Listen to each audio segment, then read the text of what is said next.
Youth Congress നേതാവ് Rahul മാങ്കൂട്ടത്തെ arrest ചെയ്ത് ജയിലിൽ അടച്ചുകൊണ്ട് ഹൈക്കോടതിയിൽ നിന്നും തനിക്ക് വന്നിട്ടുള്ള നോട്ടീസിനെ പ്രതിരോധിച്ചുകൊണ്ട് അത് വാർത്തയാകാതെ സംരക്ഷിക്കാമെന്നുള്ള പിണറായി വിജയന്റെ ആഗ്രഹം ഏകദേശം സാധ്യമാകുന്നു എന്ന് തന്നെ പറയാം. ആശുപത്രി കിടക്കയിൽ നിന്ന് വീട്ടിലെത്തി ഒരു ദിവസം തികയുന്നതിന് മുമ്പ്, അതായത് പിറ്റേന്ന് രാവിലെ പുലർച്ചെ 5 മണിക്ക് വീട്ടിൽ നിന്ന് വീട് വളഞ്ഞ് അറസ്റ്റ് ചെയ്ത് ഒരു കുറ്റവാളിയെ, കൊടും കുറ്റവാളിയെ അറസ്റ്റ് ചെയ്യുന്നത് പോലെ, ഒരു ഭീകരവാദിയെ അറസ്റ്റ് ചെയ്യുന്നത് പോലെ വീട് വളഞ്ഞ് വീട്ടിനകത്തേക്ക് അതിക്രമിച്ച് കയറി വീടിനുള്ളിൽ നിന്ന് കോളറിന് കുത്തിപ്പിടിച്ച് വണ്ടിയിലിട്ട് കൊണ്ടുപോയത് യൂത്ത് കോൺഗ്രസിന്റെ പ്രസിഡന്റിനെയാണ്.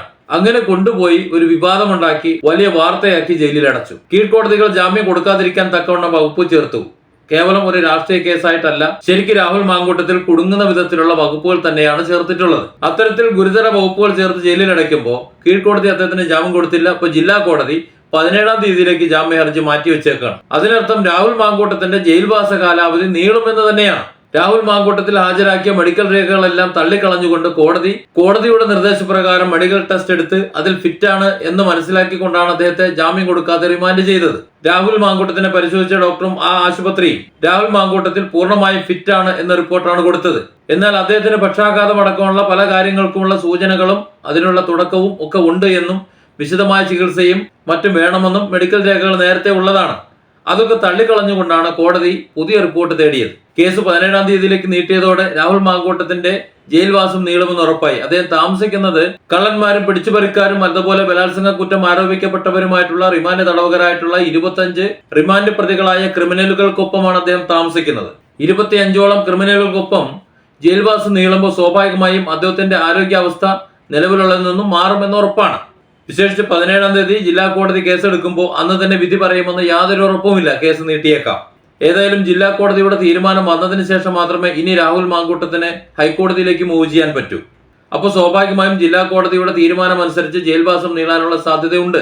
10-20 ദിവസം മുമ്പ് തിരുവനന്തപുരത്ത് നടന്ന യൂത്ത് കോൺഗ്രസിന്റെ സമരം അക്രമാസക്തമാവുകയും പോലീസുമായി തല്ലുണ്ടാകുകയും അതുപോലെ പോലീസ് വാഹനങ്ങൾ കേടുവരികയും പോലീസുകാരിൽ ചിലർക്ക് പരിക്ക് പറ്റുകയൊക്കെ ചെയ്തിരുന്നു. അതുപോലെ യൂത്ത് കോൺഗ്രസിന്റെ പ്രവർത്തകർക്കും പരിക്ക് പറ്റിയിരുന്നു.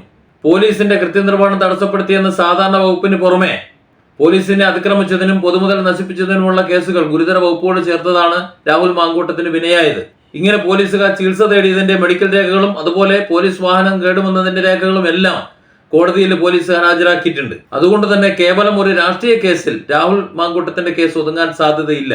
കേരളത്തിൽ സാമൂഹ്യ പ്രസക്തിയുള്ള ഒരു സംഘടന, അത്തരത്തിലുള്ള സംഘടന ആസൂത്രണം ചെയ്ത സമരത്തിൽ എന്തെങ്കിലും അക്രമ സമരങ്ങളും അതുപോലെ മറ്റ് അതിക്രമങ്ങളും ഉണ്ടായിക്കഴിഞ്ഞാൽ അതിന്റെ ഉത്തരവാദിത്വം സ്വാഭാവികമായും അതിന്റെ ഉത്തരവാദിത്വപ്പെട്ട നേതൃത്വ നിരക്ക് തന്നെയാണ്. താനല്ല അത് ചെയ്തത് എന്ന് പറഞ്ഞുകൊണ്ട് അതിന്റെ ഉത്തരവാദിത്വത്തിൽ നിന്ന് ഒളിച്ചോടാൻ രാഹുൽ മാങ്കൂട്ടത്തിന് കഴിയില്ല. കേരളത്തിലെ അറിയപ്പെടുന്ന ഒരു രാഷ്ട്രീയ സംഘടനയുടെ നേതൃത്വ നിരയിലുള്ള അതിന്റെ പ്രസിഡന്റ് ആയിരിക്കുന്ന ഒരു വ്യക്തിയാണ് രാഹുൽ മാങ്കൂട്ടത്തിൽ. അതുകൊണ്ട് തന്നെ ആ സംഘടന നടത്തുന്ന ഏത് പ്രവൃത്തിക്കും ഏത് തരം നടപടികൾക്കും ഉത്തരവാദിത്വം പറയേണ്ട ബാധ്യതയും രാഹുൽ മാങ്കൂട്ടത്തിനുണ്ട്. പോലീസിന് പരിക്ക് പറ്റിയതും പൊതുമുതൽ നശിപ്പിച്ചതും അടക്കം തെളിവുകളെല്ലാം പോലീസ് കോടതിയിൽ ഹാജരാക്കുമ്പോൾ രാഹുൽ മാങ്കൂട്ടത്തിന്റെ ജയിൽ മോചനം അത്ര എളുപ്പത്തിൽ നടന്നുകൊള്ളണമെന്നില്ല. ഒരുപക്ഷെ ജില്ലാ കോടതി ജാമ്യ ഹർജി തള്ളിക്കളഞ്ഞ് ഹൈക്കോടതിയിലേക്ക് രാഹുൽ മാങ്കൂട്ടത്തിന് പോകേണ്ടി വരാം. അവിടെയും ജാമ്യം കിട്ടുമെന്ന് ഉറപ്പില്ല.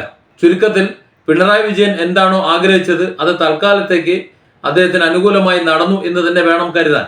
കാരണം ഹൈക്കോടതിയിൽ നിന്ന് ഒരു നോട്ടീസ് സഖാവ് പിണറായി വിജയനിലേക്ക് എത്തുമ്പോൾ അല്ലെങ്കിൽ മറ്റു മന്ത്രിമാരിലേക്ക് എത്തുമ്പോൾ അത് നമ്മുടെ മീഡിയ ലോകം ഇതുവരെ ചർച്ച ചെയ്തിട്ടില്ല. മീഡിയകൾ ഇപ്പോഴും രാഹുൽ മാങ്കൂട്ടത്തിന് പിന്നാലെ തന്നെയാണ്. അതായത് പിണറായി വിജയൻ എന്താണോ ആഗ്രഹിച്ചത് അത് നടന്നു എന്ന് തന്നെയാണ് അർത്ഥം.